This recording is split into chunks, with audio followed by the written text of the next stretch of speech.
Les Jeux Olympiques d'hiver qui démarrent vendredi prochain en Corée du Sud sont-ils une parenthèse dans la phase de tension qui oppose depuis des mois le monde à la Corée du Nord, ou au contraire peuvent-ils ouvrir une phase de détente?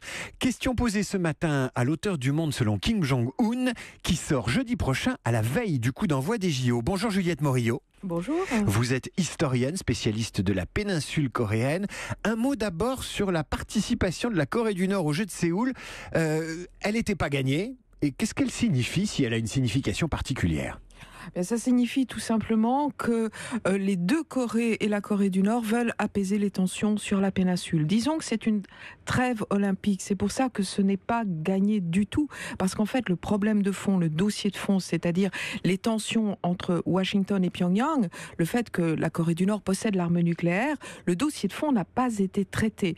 Donc c'est véritablement une trêve et on peut redouter malheureusement qu'après les Jeux Olympiques puis les Paralympiques, les manœuvres américano-sud-coréennes militaires reprennent et avec elles, bien évidemment, des tensions. Ceci dit, c'est un très très beau symbole puisque pour la première fois, il y aura une équipe commune et puis là, c'est pas la première fois, ils vont défiler ensemble sous une bannière de la Corée unifiée. Je crois qu'il y avait une équipe commune de ping-pong, mais ils étaient que deux.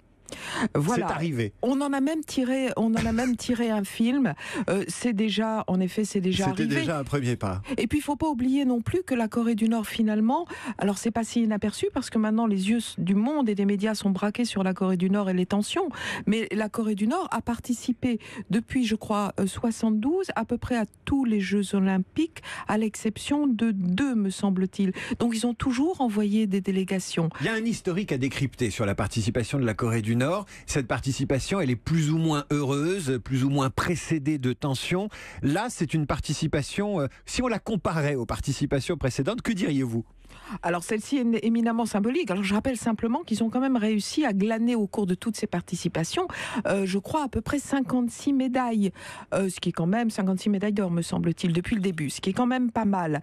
Alors cette fois-ci c'est très particulier parce qu'on est en plein milieu de ces tensions extrêmes et puis ce qui est très spécial aussi c'est que des équipes sud-coréennes vont s'entraîner dans une station de ski en Corée du Nord, Masinhyang, que inversement des Nord-Coréens viennent s'entraîner en Corée du Sud, qu'il y a eu une liaison exceptionnelle entre la Corée du Sud, une liaison aérienne exceptionnelle directe entre la Corée du Sud et un aéroport sur la côte est près de Wonsan en Corée du Nord. Il n'y a pas de liaison directe, normalement on passe par Pékin.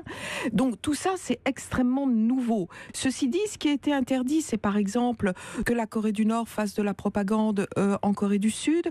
D'autre part, l'équipe nord-coréenne n'aura pas le droit, par exemple, d'avoir des survêtements Nike, n'aura pas le droit d'avoir des portables Galaxy, Samsung qui sont donnés à toutes les autres équipes participant aux Jeux Olympiques, et ce, en raison des sanctions. Donc là aussi, il faut contourner. Je crois qu'on fait appel, par exemple, pour les survêtements des équipes nord-coréennes, à une entreprise finnoise qui vient de Finlande. Un détail assez curieux, c'est la présence d'une équipe de pom-pom girls. Alors la Corée du Nord a l'habitude, en effet, d'envoyer des cheerleaders, des pom-pom girls. Il l'avait fait, je crois, pour une Coupe du Monde de foot au début des années 2000.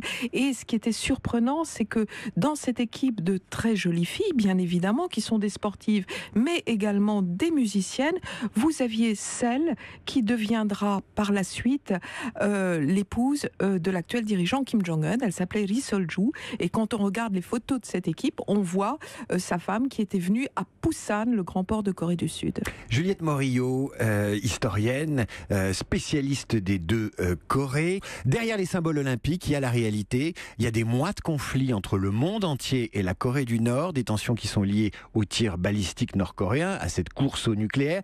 Ces éléments de contexte vont-ils demeurer ou les JO annoncent-ils une détente ? Alors, je pense qu'il s'agit véritablement d'une trêve olympique et que les deux Corées veulent un dialogue en direct et reprendre leur destin en main. Mais en fait, il n'y a pas, paradoxalement, les tensions ne se situent pas entre Séoul et Pyongyang. Les tensions sont entre Pyongyang et Washington. Donc là, ça n'a pas été réglé, d'autant que Trump s'attribue, par exemple, la paternité de ce rapprochement entre les deux Corées.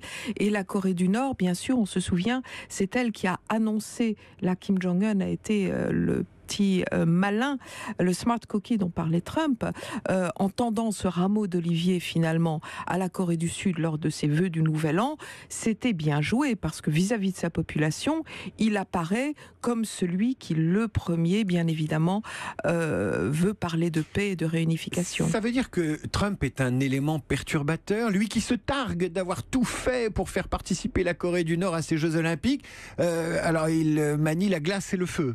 Moi, je dirais qu'il essaye de tirer un petit peu la couverture à lui. Ceci dit, il est évident que les pressions américaines jouent également dans les décisions des deux Coréens. Et il y a d'ailleurs une caricature qui est passée, je crois, dans le South China Morning Post, qui représente les deux Corées, les athlètes des deux Corées, défilant non pas sous une bannière de la Corée unifiée, mais sous un drapeau représentant non à Trump, parce que paradoxalement, même les Coréens du Sud s'inquiètent un petit peu de l'attitude très va-t-en-guerre du président américain. Juliette Morillo, hier un rapport de l'ONU indiquait que la Corée du Nord se livre à des exportations interdites. Ce rapport est rendu public juste avant les Jeux Olympiques. Quel peut être son impact et qu'est-ce qu'elles représentent, ces exportations interdites? On parle de 200 millions de dollars. La Corée du Nord a historiquement des liens très anciens avec l'Afrique.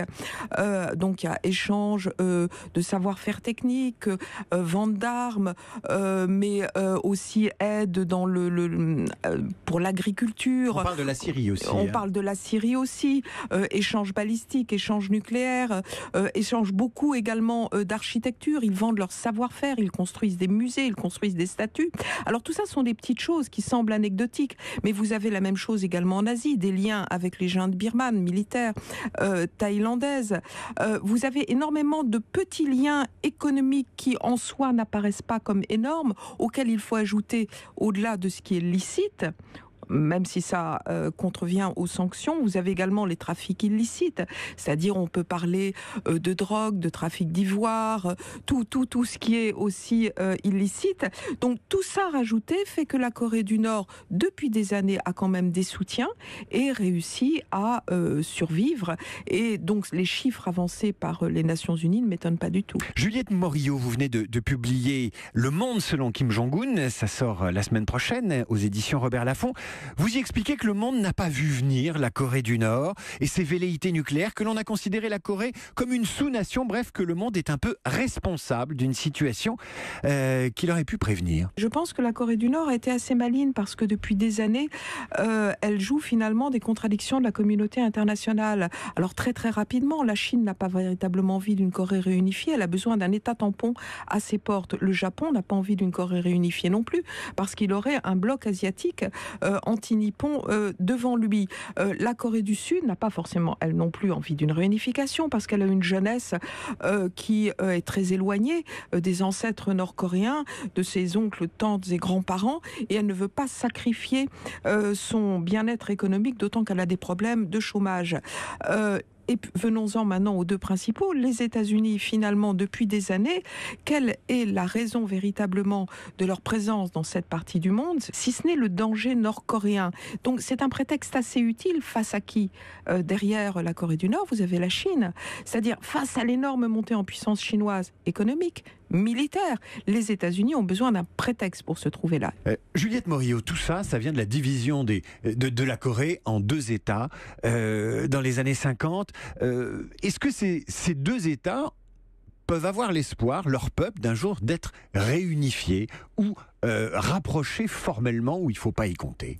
Alors, la Corée du Sud a du mal, elle a l'exemple de l'Allemagne de l'Est, donc elle a du mal à imaginer pour l'instant une réunification qui mettrait en péril son niveau économique et son niveau de vie, même si sentimentalement, bien sûr, elle le souhaite. Ceci dit, ce qui est intéressant, c'est que là, on voit un Kim Jong-un qui finalement a tenu ses promesses, c'est-à-dire il protège la Corée du Nord vis-à-vis de son peuple, bien évidemment, de ce qu'ils considèrent être une menace américaine permanente. Ils ont réussi leur programme nucléaire. Maintenant, ils sont capables d'atteindre les États-Unis avec un programme balistique. Et finalement, c'est la porte ouverte à ce que veut la Corée du Nord, éventuellement une réunification. Et ce qu'a la Corée du Nord en tête, ce qu'on ignore souvent, c'est que ce serait une fédération, une sorte de fédération qui serait une péninsule, deux régimes. Et quand on pose la question aux Nord-Coréens, je leur dis mais qu'est-ce qui se passerait? Ils me disent il y aurait des liens économiques, chacun aurait son propre régime, et puis au bout d'un certain temps, ce serait au peuple des deux Corées de se déterminer sur leur avenir politique. Le Monde selon Kim Jong-un, ça sort jeudi prochain à la veille du coup d'envoi des JO, c'est passionnant. JO en Corée du Sud, et c'est signé Juliette Morillo avec son co-auteur préféré, Dorian Malovic, et c'est paru chez Robert Laffont. Merci à vous Juliette Morillo. Merci.